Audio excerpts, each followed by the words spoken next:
তো নাস্তিক এমন একটা শ্রেণী যাদের কোনো পরিচয় নাই।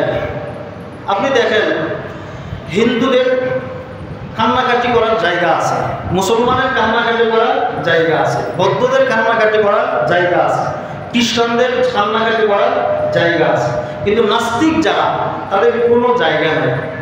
বুঝেন নাই?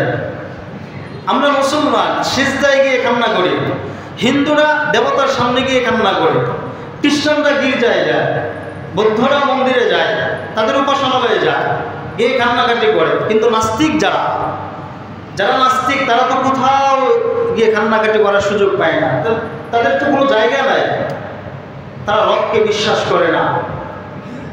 তো নাস্তিক তাদের কোনো কান্নাকাটিরও জায়গা নাই। তো তাদের সম্পর্কে আল্লাহ তাআলা বলছেন যে এরা গরু ছাগলের চাইতেও আরো নিকৃষ্ট। নাউযুবিল্লাহ। আল্লাহ বলছেন উলাইকা কাল আনআম, চার পায়ে জানোয়ারের চাইতেও আরো নিকৃষ্ট, বালহুম আদল, এর চাইতেও আরো নিকৃষ্ট। নাউযুবিল্লাহ। তাহলে তাদের কোনো স্থান নাই, তো তারা এমনিতেই জাহান্নামী। 4 নাম্বার মুনাফিক।